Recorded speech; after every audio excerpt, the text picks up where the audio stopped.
आणि आता काय करायचं, 16 तारखेला ही मुलगी म्हणते की तिला ते करायचं आहे. पोस्टाने जर का तो फॉर्म येऊन पोस्टाने परत पाठवायचा तर हे अशक्य आहे. तर आता काय करायचं. त्यावेळेला मला वाटतं माझ्या वडिलांनी दिलसे एक निर्णय घेतला किंवा एक मला प्रश्न विचारला आणि त्याचं उत्तर दिलसे घेतलं की तुला खरंच हे करायचंय का. तर मी म्हणले हो, मला हेच करायचंय. तर ते म्हणले ठीक आहे, आपण ट्रेन पकडून अहमदाबादला जाऊया, आपण तिथे फॉर्म घेऊया, तो भरूया आणि मग बघूया काय ते. बर. अनरिझर्व्ड पूर्ण रात्र 20-1 तास उभं राहून प्रवास करून माझे वडील मला अहमदाबादला घेऊन गेले. क्या बात. आणि ही कम्प्लिटली हॅड दिस फेथ की जे काही हिला करायचंय तेच आपण करायला पाहिजे. मी मुद्दामून इथे ही गोष्ट सांगते अशासाठी की इथे तुमच्यापैकी बरेच पालक पण बसले असतील आणि जर का तुमच्या मुलांनी किंवा मुलीने तुम्हाला एखादी गोष्ट येऊन कन्व्हिक्शननी सांगितली तर तुमच्या सपोर्टची खूप गरज असते त्यावेळेला आणि त्यावेळेला तो तुम्ही द्यायला पाहिजे.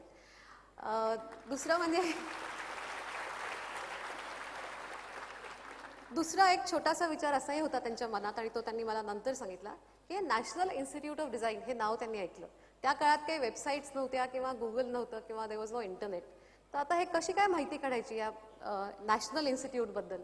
त्यांना मनात कुठेतरी असं वाटत होतं की नॅशनल तर काय, कोणी आता हे असं नॅशनल म्हणतं स्वतःला.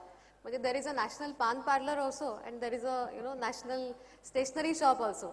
सो त्यांना जाऊन स्वतःला बघायचं होतं की ही खरंच नॅशनल आहे का, काय आहे ही जागा, आणि तरच मी तिला इथे पाठवण्याचा विचार करू शकतो. तर म्हणून हा माझा प्रवास होता, रिक्षा, ट्रेन आणि NID. आणि तू फॉर्म भरायला म्हणून पहिल्यांदा तिथं गेलीस. मी फॉर्म भरायला म्हणून पहिल्यांदा तिथे गेले. औरंगाबाद किंवा मराठवाडा इथल्या कोणीही कधीही या संस्थेचं नाव ऐकलं नव्हतं त्यावेळेला. त्यामुळे कोणी डिस्करेज करण्याचा प्रश्नच नव्हता, कारण देर वॉज नथिंग, कोणाला माहितीच नव्हतं. तर असा हा मी प्रवास केला आणि सो हा एक माझं सुदैव झालं. आणि दुसरं असं झालं की मला तिथे चक्क ॲडमिशन मिळाली. तर त्या काळामध्ये सुमारे 60 ते 70 हजार लोक फॉर्म भरायचे आणि 24 जणांना सिलेक्ट करायचे ते फायनली. काय काय काय 60 ते 70 हजार लोक फॉर्म भरायचे विद्यार्थी. आता मला वाटतं ते कित्येक लाखांच्या घरात गेलेले. 30-1 लाख फॉर्म्स विकतात ते दरवर्षी. आणि 24 जणांना त्या वर्षी आम्हाला सिलेक्ट केलं होतं. But you know sometimes ignorance is a bliss. I had no idea की हे एवढं अवघड असतं. त्यामुळे मला ते कधी अवघडच म्हणजे वाटलंच नाही अवघड, कारण कल्पनाच नव्हती की हे एवढं अवघड असतं. त्यामुळे ते सोपं होऊन गेलं असं म्हणावं लागेल. मग तू पोहोचलीस अशा प्रकारे. पोहोचले मी. हा, तू या NID मध्ये पोहोचलीस आणि हा NIDचा कॅम्पस आहे, हा सुद्धा अतिशय छान डिझाईन केलेला आहे ना. हो हो. सो हा कॅम्पस ह्याचं अगदी म्हणजे महत्त्वाची गोष्ट एक अशी आहे की हा कॅम्पस ग्रीन कॅम्पस आहे. 30-35 एकर जागा आहे नदीच्या काठाला. There is a very specialised brick architecture which is eco friendly. आणि तिथे एक खूप जुनं, मला वाटतं 1600च्या काळातलं एक मॉन्युमेंट आहे, ते पण प्रिझर्व्ड आहे, ते पण ब्रिक्सचंच आहे. आणि it's like an open campus. आणि तुम्ही कल्पना करा की इथे 12वी सायन्सला दर आठवड्यात 5-5, 6-6 tests, classes, tuition classes, lab experiments वगैरे, या सगळ्यातून जेव्हा मी या कॅम्पसमध्ये गेले तेव्हा तो खूप मोठा बदल होता माझ्या दृष्टीने. मी फक्त औरंगाबादमध्ये राहिलेली होते तोपर्यंत 66 ते 83.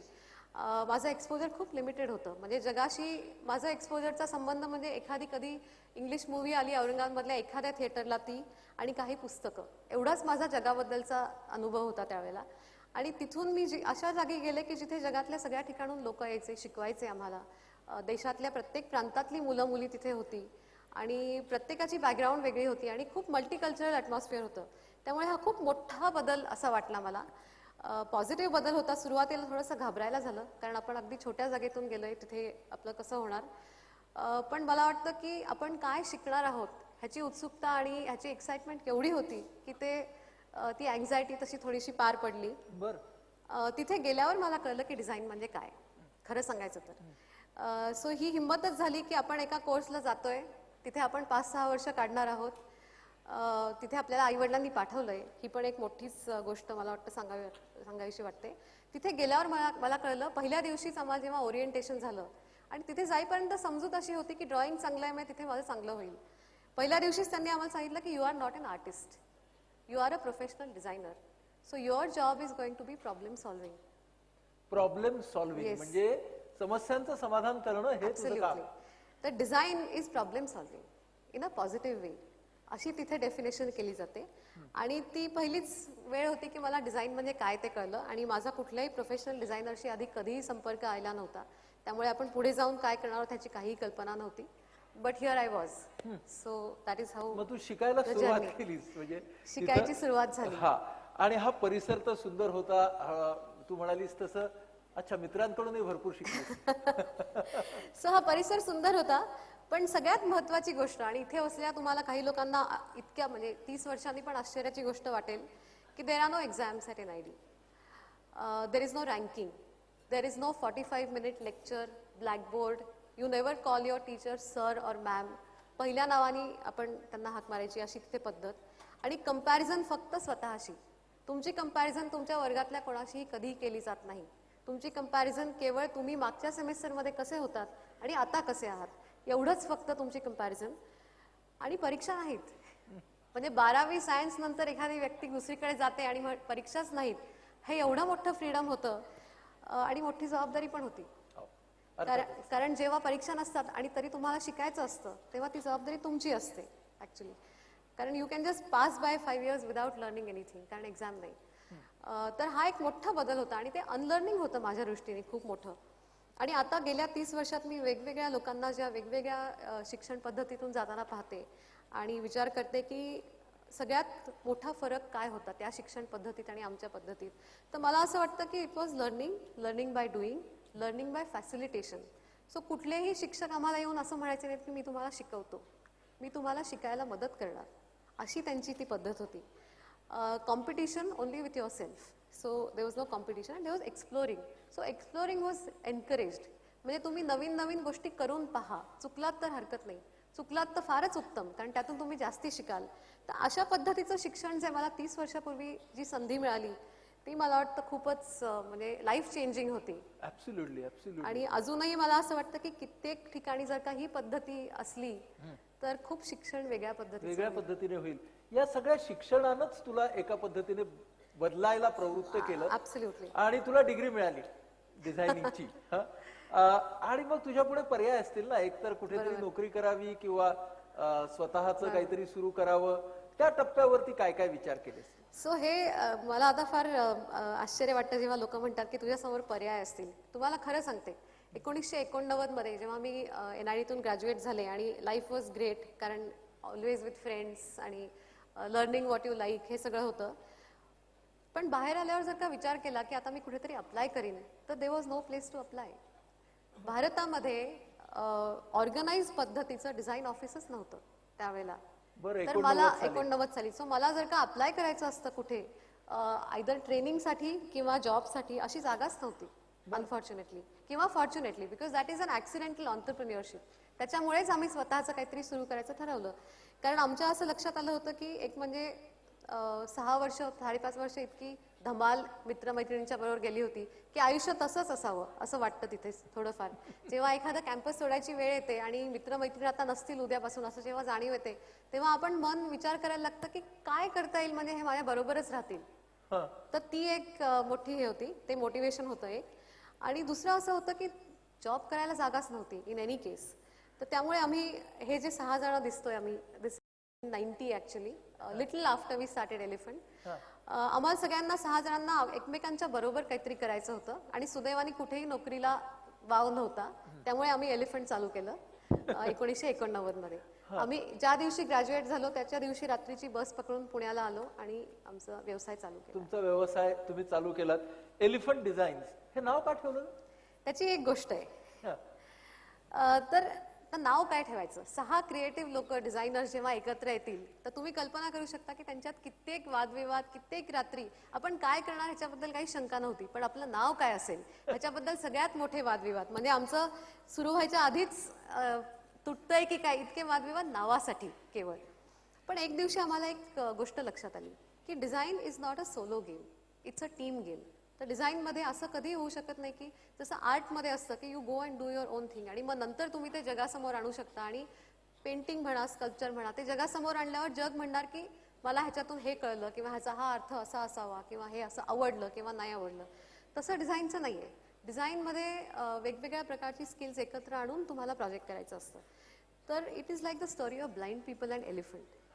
तर ही जी जुनी गोष्ट आहे की 6 आंधळे लोक एका ठिकाणी होते आणि एका गाव, खूप जुनी गोष्ट आहे, आणि ते भारतीयच हत्ती गोष्ट कसा आहे. दिसतो? आणि हत्तीला प्रत्येकाने जाऊन हात लावला, कारण त्यांना देवर क्युरियस लॉट, त्यांना शिकायचं होतं की हत्ती कसा असतो. त्यांनी हात लावला आणि ते परत आले. आणि प्रत्येकाला वाटलं की मला माहिती आहे हत्ती काय. तर एक म्हणला की हो, हत्ती म्हणजे इट्स लाईक अ वॉल, भिंत आहे. नाही नाही, झाडाच्या खोडासारखं आहे, कारण त्यांनी पायाला हात लावला होता. नाही नाही, पंख आहे, कारण त्यांनी कानाला हात लावला होता. आणि असं सगळं झालं. आणि मग ते सगळे एकमेकांच्यात आर्ग्यू करायला लागले, कारण Indians love to argue for centuries. आणि एक शेवटी जो नेहमीच एक the wise man or the शहाणा सेज, माणूस असतो. शहाणा माणूस जो येतो, तो आला आणि म्हणला की काय माहितीये का, तुम्ही सगळे बरोबर आहात. तुम्ही सगळेजण जे काय बोलताय ते कुणीही चूक नाही आहात. फक्त you need to put your pieces together to see the big picture. आणि आम्हाला असं एकदम पटलं की design is exactly that. Oh, so if you put smaller pieces together it makes a big picture. So ही सगळ्यात आवडती गोष्ट आहे माझी, आणि मी कितीही वेळा सांगू शकते. क्या बात आहे. पण And हे- I believe ki when you put pieces together, the picture is always bigger than the parts. So that's really how. So that is how you started. आता आपण डिझायनर काय काय करतो, म्हणजे डिझायनरला कुठले स्किल्स असतात आणि त्यातूनच तुमचं काम, ह्या दोन्ही आपण गोष्टी एकत्र करून सगळ्यांच्या समोर मांडूया. आता तुमची जी कंपनी आहे ती मला वाटतं 80 लोक, 80+ लोक काम करतात. आणि तुमची ऑफिसेस कुठे कुठे आहेत? सो 80 ह्याला पण थोडासा मी रेफरन्स सांगते. कारण तुम्ही एखाद्या वेळेस IT कंपनीज पाहिल्यात आजकाल, तर त्यात 2-2 लाख लोक, मला वाटतं TCS मध्ये 3 का 4 लाख लोक काम करतात, किंवा अगदी छोट्या IT कंपनीजमध्ये पण 10,000 लोक काम करतात. तर या 80ला काय अर्थ आहे ऍक्च्युली? तर जगातली सगळ्यात मोठी अमेरिकेतली जी डिझाईन कंपनी आहे त्यात 500 लोक आहेत, आणि त्यांची 8 देशांमध्ये ऑफिसेस आहेत. जगातली युरोपमधली सगळ्यात मोठी डिझाईन कंपनी आहे त्यात 250 लोक आहेत. सो त्या मानाने 80 हा number, if you see in that context, is not a small number. आमची ऑफिसेस पुण्यात, दिल्लीमध्ये आणि सिंगापूरमध्ये, आणि आता we just opened an office in Bonn in Germany. In Germany. चार ऑफिसेस आहेत सध्या. बर, आता हो, म्हणजे 2 परदेशामध्ये, 2 देशामध्ये आहेत. परदेशामध्ये. आता आपण डिझायनिंगची कौशल्य आणि तुमचं काम हे एक एक एक एक पाहत जरूर, जाऊया. जरूर. येस. पहिला आता आम्ही असं ठरवलंय की मी शब्द सांगेन आणि मग तो शब्द काय आहे ते अश्विनी सांगेल. तेव्हा माझा पहिला शब्द आहे design thinking. So design thinking, आता सोपं व्हावं म्हणून मी व्याख्या लिहिली आहे, पण व्याख्यात जाण्यात काही अर्थ नाही, कारण मी एक उदाहरण पण दाखवणार आहे. पण कसं होतं की जेव्हा एखादा प्रॉब्लेम आपण सॉल्व्ह करायला जातो, तर पहिली लेवल असते की तो प्रॉब्लेम सॉल्व्ह झाला फक्त. पण जेव्हा पुढची लेवल तुम्हाला गाठायची असते, की कारण शेवटी हे प्रत्येक प्रॉब्लेम जे असतात ते मनुष्याशी निगडीत असतात, तर त्यात इमोशन असतं, त्याच्यामध्ये डिलाईट असतो, त्याच्यामध्ये फंक्शनॅलिटी असते. या सगळ्या गोष्टी जेव्हा तुम्ही एकत्र आणता, आणि when something becomes emotionally satisfying, म्हणजे it makes a positive difference to somebody's म्हणजे लाईफ. एका बोलला दिल आणि दिमाग. हा, हे जेव्हा होतं त्याला डिझाईन थिंकिंग आपण म्हणायचं. की नुसतं डिझाईन नाही आणि नुसतं थिंकिंग नाही, या दोन्हीची कायम सांगड घालायची, आणि तेव्हाच तुम्ही जे काही तुमचं सोल्युशन असेल ते उपयोगी होऊ शकतं. आणि ही जी पद्धत आहे डिझाईन थिंकिंगची, ज्याच्यात इमोशन पण येतं आणि इमॅजिनेशन पण येतं, ती फार म्हणजे कित्येक ठिकाणी त्याच्यामुळे अगदी नवीन प्रकारच्या कल्पना येऊ शकतात. कारण फक्त फंक्शनॅलिटी बघितली तर things will look very different. पण जर का तुम्ही त्यात इमोशन आणि इमॅजिनेशन घातलं तर त्याची पुढची पायरी येऊ शकते, पुढचा टप्पा येऊ शकते. तर मी एक उदाहरण इथे देणार आहे, आणि मी आज औरंगाबादमध्ये आहे आणि मला हे उदाहरण द्यायला अतिशय अभिमान वाटतोय. कारण औरंगाबादमध्ये पण खूप इनोव्हेटिव्ह कंपनीज आहेत, आणि त्यांनी आम्हाला खूप सपोर्ट दिलेला आहे, आणि आम्ही त्यांच्याबरोबर खूप शिकलेलो आहोत. त्यातली एक कंपनी आहे निर्लेप. तर निर्लेप वर्षानुवर्ष उत्तम नॉनस्टिक पॅन्स, निर्लेप पॅन्स तयार करतात. तर एका अशा मीटिंगमध्ये चर्चा चालली होती, ब्रेनस्टॉर्मिंग चाललं होतं, आणि कोणीतरी म्हणालं की क्ले पॉट्स, म्हणजे अर्धनवेअरमध्ये तुम्ही मातीच्या भांड्यामध्ये केलेलं कुकिंग केलेलं जे असतं ते खूप छान लागतं. त्याचं ते फ्लेवर्स चांगले राहतात, त्याचा अरोमा टिकतो, आणि ते खूप हेल्दी असतं. तर आपण त्याच्यात आता का नाही कुकिंग करत, ते का आपण सोडून दिलंय? तर त्याचं कारण असं की हे पोरस असतं खूप, त्याच्यामध्ये छोटी छोटी फूड पार्टिकल्स अडकून बसतात आणि ते साफ करता येत नाही. त्यामुळे आपण रोज वापरू शकत नाही, कारण आपल्याला वेळच नसतो या सगळ्या गोष्टी साफ करायला. आणि ही चर्चा जेव्हा चालली होती ती ॲक्च्युली त्या निर्लेपच्या टीम बरोबर चालली होती, ज्यांना की कुकवेअरबद्दल खूपच माहिती आहे आणि त्यांना लोकांच्या हॅबिट्सबद्दल पण माहिती आहे. तर तेव्हा एक अशी पटकन कल्पना निघाली, आणि इमॅजिनेशन मी म्हणून म्हणते की फंक्शनॅलिटी जर का सॅटिस्फाय करायची असली तर आम्ही म्हणलो असतो की मातीची भांडीच नकोत, कारण त्यांची फंक्शनॅलिटी अवघड आहे. पण इमॅजिनेशनमुळे आणि इमोशनमुळे आम्ही असं म्हणलो की क्ले पॉट कुकिंग जर का कन्व्हिनियंट झालं तर कसं करता येईल आणि ते कसं करता येईल, मुळात ते कसं शक्य होईल. तर ते असं शक्य होईल की मातीच्या भांड्यांना जर का तुम्ही नॉनस्टिक कोटिंग केलं आतमध्ये तर ते शक्य होऊ शकतं. असं ही म्हणायला फार सोपी होती ही कल्पना, पण करायला खूप अवघड होतं. कारण ही निर्लेपची जी भांडी आहेत ती अतिशय हाय प्रिसिजन रोबॉटिक लाईनवरती तयार होतात. कोटिंग त्यांचं रोबॉटिक लाईनवर असतं आणि मातीची भांडी हाताने तयार होतात. तर त्याचा टॉलरन्स म्हणजे 1-2 मिलीमीटर 3-4 मिलीमीटर पुढे मागे सहज होतं. त्याला तुम्ही रोबॉटिक लाईनवरती कोटिंग कसं करणार, हा दिमागचा भाग झाला. हा दिमागचा भाग झाला. आणि पहिला जो भाग होता तो दिल, clay pot cooking, we want to eat good food. तर त्यामुळे हे एक अतिशय युनिक प्रॉडक्ट तयार झालं. इट इज अर्धनवेअर, त्याला नॉनस्टिक कोटिंग आहे आतमध्ये, त्याचं नाव आहे Bhumi. And it says go back to the earth in you, revisit the earth inside you. आणि that is really how this product happen. आणि आय थिंक डिझाईन थिंकिंग नसतं तर हे प्रॉडक्ट कधीही कुठेही आलं नसतं. क्या बात आहे. सो हे एकच उदाहरण झालं, पण अशी आहेत काही अशी आपण उदाहरणं. एक बघत जाऊ. आहेत. पण डिझाईन थिंकिंग म्हणजे काय ते तू सांगितलंस की याच्यामध्ये डिझायनिंग पण आहे, थिंकिंग पण आहे आणि दोन्ही एकत्र आलेत आणि शेवटी तो जो प्रॉडक्ट आहे तो उपयुक्त आहे. हा, त्या जो तो वापरणार आहे त्याच्यासाठी आणि आवडीचा आहे, आणि आवडीचं आहे, उपयुक्त त्याला आणि आवडीचं. आवडणार पण, म्हणजे त्याचे इमोशन सुद्धा ती वस्तू वापरत असताना छान असतात. पुढचा माझा शब्द आहे डिझाईन स्ट्रॅटेजी. सो स्ट्रॅटेजी, आता हे आपण डिझाईन थिंकिंग जेव्हा करतो आणि एखादी कल्पना येते त्या कल्पनेपर्यंत तुम्ही कसं पोहोचणार. कारण अशी समजूत असते लोकांची, आणि असं कित्येक ठिकाणी जेव्हा मी लोकांना भेटते वेगवेगळ्या आणि त्यांना कळतं की मी डिझायनर आहे, तेव्हा ते म्हणतात तुम्ही क्रिएटिव्ह टाइप्स किंवा तुम्ही आर्टिस्ट टाइप्स किंवा तुम्ही व्हॉटएव्हर. तेव्हा मला असं त्यांना नेहमी सांगावं असं वाटतं की अशी कल्पना it doesn't come out of thin air. त्याच्यात मागे काहीतरी लॉजिक असतं, त्याच्या मागे काहीतरी एक प्रवास असतो. तर तो प्रवास जो असतो तो आम्ही डिझाईन स्ट्रॅटेजी असं म्हणतो. आणि हे एक जे मॉडेल आहे ते आम्ही प्रोप्रायटरी मॉडेल आहे, आम्ही तयार केलेलं आहे हे फ्रेमवर्क. तर तो प्रवास अगदी सोपा आहे ऍक्च्युली. काही सोपे प्रश्न विचारायचे असतात डिझायनरनी की तुम्हाला काय करायचंय, what is it that you want to do, what is it that you want to solve, why do you want to solve it, or why is there